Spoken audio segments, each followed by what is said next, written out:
Traveling with Grandfather Zoo. Ruskin Bond.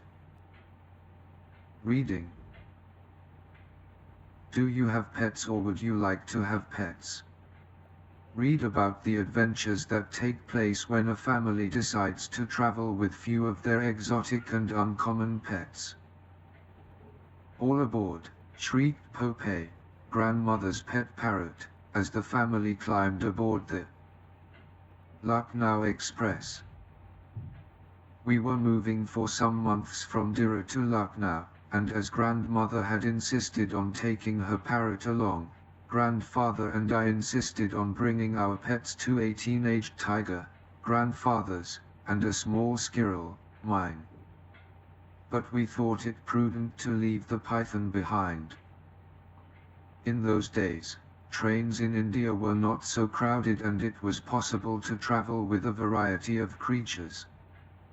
Grandfather had decided to do things in style by traveling first class, so we had a 4-berth compartment of our own, and Timothy, the tiger, had an entire berth to himself. Later, everyone agreed that Timothy behaved perfectly throughout the journey. Even the guard admitted that he could not have asked for a better passenger. No stealing from vendors, no shouting at coolies, no breaking of railway property, no spitting on the platform. All the same, the journey was not without incident, and before we reached Lucknow, there was excitement enough for everyone. To begin with, Popeye objected to vendors and other people poking their hands in through the windows. Before the train had moved out of the Dira station, he had nipped 2 fingers and tweaked a ticket inspector's ear. No sooner had the train started moving than Chips, my squirrel, emerged from my pocket to examine his surroundings. Before I could stop him, he was out of the compartment door, scurrying along the corridor. Chips discovered that the train was a squirrel's paradise, almost all the passengers having bought large quantities of roasted peanuts before the train pulled out. He had no difficulty in making friends with both children and grown-ups, and it was an hour before he returned to our compartment, his tummy almost bursting. "I think I'll go to sleep," said grandmother, covering herself with a blanket and stretching out on the berth opposite Timothy's. "It's been a tiring day. Aren't you going to eat anything?" asked grandfather. "I'm not hungry. I had some soup before we left." "You two help yourselves from the tiffin basket." Grandmother dozed off, and even Popeye started nodding, lulled to sleep by the clackety-clack of the wheels and the steady puffing of the steam engine. "Well, I'm hungry," I said. "What did Granny make for us?" "Sandwiches, boiled eggs, a roast chicken, gooseberry pie. It's all in the tiffin basket under your berth." I tugged at the large basket and dragged it into the center of the compartment. The straps were loosely tied. No sooner had I undone them than the lid flew open, and I let out a gasp of surprise. In the basket was grandfather's pet python, curled up contentedly on the remains of our dinner. Grandmother had insisted that we leave the python behind, and grandfather had let it loose in the garden. Somehow, it had managed to snuggle itself into the tiffin basket. "Well, what are you staring at?" asked grandfather from his corner. "It's the python," I said. "And it has finished all our dinner." Grandfather joined me, and together we looked down at what remained of the food. "Pythons don't chew, they swallow." Outlined along the length of the large snake's sleek body were the distinctive shapes of a chicken, a pie, and 6 boiled eggs. We couldn't make out the sandwiches, but presumably these had been eaten too because there was no sign of them in the basket.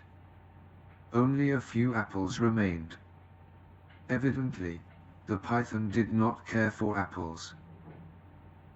Grandfather snapped the basket shut and pushed it back beneath the berth. "We mustn't let grandmother see him," he said. "She might think we brought him along on purpose." "Well, I'm hungry," I complained. Just then, Chips returned from one of his forays and presented me with a peanut. "Thanks," I said. "If you keep bringing me peanuts all night, I might last until morning," but it was not long before I felt sleepy. Grandfather had begun to nod, and the only one who was wide awake was the squirrel, still intent on investigating distant compartments. A little after midnight there was a great clamor at the end of the corridor. Grandfather and I woke up. Timothy growled in his sleep, and Pope made complaining noises. Suddenly there were cries of "Surrump! Surrump!" Grandfather was on his feet in a moment. He looked under the berth. The tiffin basket was empty. "The python's out," he said, and dashed out of our compartment in his pajamas. I was close behind. About a dozen passengers were bunched together outside the washroom door. "Anything wrong?" asked Grandfather casually. "We can't get into the toilet," said someone. "There's a huge snake inside." "Let me take a look," said Grandfather. "I know all about snakes." The passengers made way for him, and he entered the washroom to find the python curled up in the wash basin.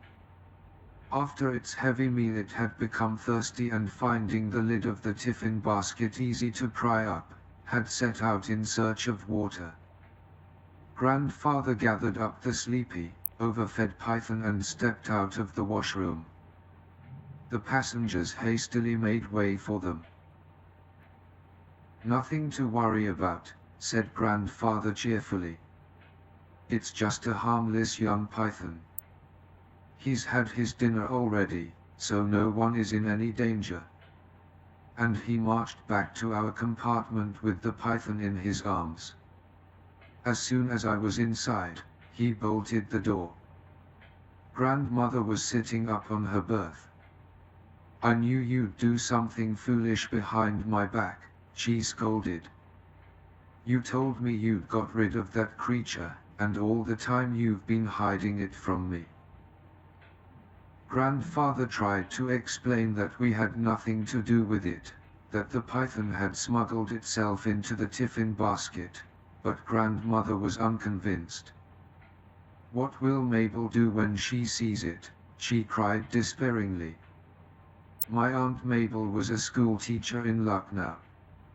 She was going to share our new house, and she was terrified of all reptiles, particularly snakes. "We won't let her see it," said Grandfather. "Back it goes into the tiffin basket." Early next morning, the train steamed into Lucknow. Aunt Mabel was on the platform to receive us. Grandfather let all the other passengers get off before he emerged from the compartment with Timothy on a chain. I had Chips in my pocket, suitcase in both hands. Pope stayed perched on Grandmother's shoulder, eyeing the busy platform with considerable distrust. Aunt Mabel, a lover of good food, immediately spotted the tiffin basket, picked it up and said, "It's not very heavy. I'll carry it out to the taxi. I hope you've kept something for me." "A whole chicken," I said. "We hardly ate anything," said Grandfather. "It's all yours, Auntie," I added. "Oh, good," exclaimed Aunt Mabel. "It's been ages since I tasted something cooked by your grandmother." And after that there was no getting the basket away from her. Glancing at it, I thought I saw the lid bulging, but grandfather had tied it down quite firmly this time, and there was little likelihood of it suddenly bursting open. An enormous 1950 Chevrolet taxi was waiting outside the station, and the family tumbled into it. Timothy got onto the back seat, leaving enough room for grandfather and me. Aunt Mabel sat in front with grandmother, the tiffin basket on her lap. "Tell the taxi driver where to take us, dear," said grandmother. "He's looking rather nervous." Aunt Mabel gave instructions to the driver, and the taxi shot off in a cloud of dust. "Well, here we go," said grandfather. "I'm looking forward to settling into the new house." Popeye, perched proudly on grandmother's shoulder, kept one suspicious eye on the quivering tiffin basket. "All aboard," he squawked. "All aboard." When we got to our new house, we found a light breakfast waiting for us on the dining table. "It isn't much," said Aunt Mabel, "but we'll supplement it with the contents of your hamper."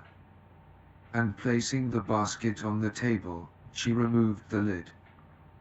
The python was half asleep, with an apple in its mouth. As soon as she saw it, Aunt Mabel fainted away. Grandfather promptly picked up the python, took it into the garden, and placed it over a branch of a guava tree. When Aunt Mabel recovered, she insisted that there was a huge snake in the tiffin basket.